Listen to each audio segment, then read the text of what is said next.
নমস্কার। আজ আমরা প্রাতকালীন শয্যা ত্যাগের নিয়মটা জানার চেষ্টা করব। দেখুন, ৮৪ লক্ষ যোনি পরিভ্রমণের শেষে এই মনুষ্য জীবন লাভ। ভগবান অপর কোনো প্রাণীর প্রারব্ধ ফলকে স্বীকার করেননি, কেবলমাত্র মানুষের জন্যই প্রারব্ধ কর্মের ফল স্বীকার করেছেন।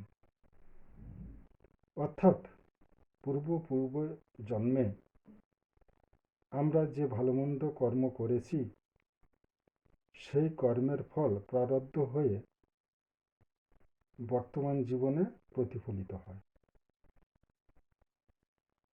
এখন আমরা জানি না যে কখন কিভাবে আমাদের জীবনে এই প্রারব্ধ কর্মের ফল কিভাবে নেমে আসবে, ভালোভাবে না মন্দভাবে। যাই হোক, গুরু নির্দিষ্ট উপায়ে, ঋষি নির্দেশিত পথে যদি আমরা কর্ম করতে পারি, তাহলে হয়তো নয়, অনেকটাই মন্দ প্রারব্ধ কর্মের ফলকে আমরা এড়িয়ে যেতে পারব।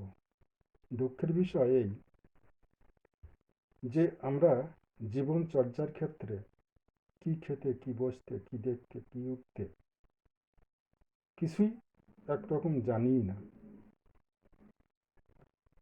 সে যাই হোক, প্রাতঃকালে নিদ্রা ভঙ্গের পরে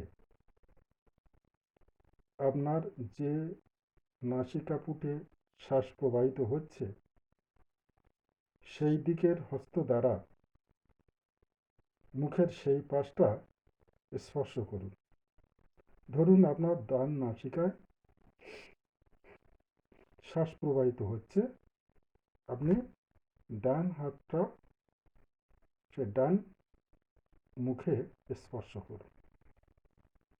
যদি বাম নাসিকায়, তাহলে বাম হাত বাম দিকে স্পর্শ করুন।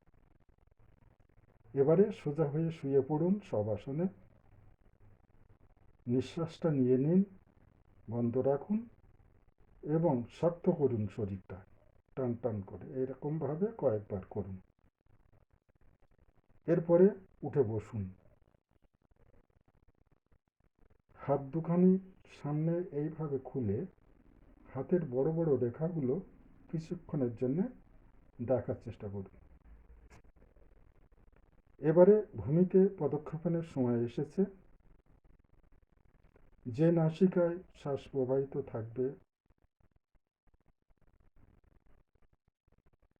সেই হস্ত মুখে রেখে সেই পাখানি ভূমিতে রাখুন।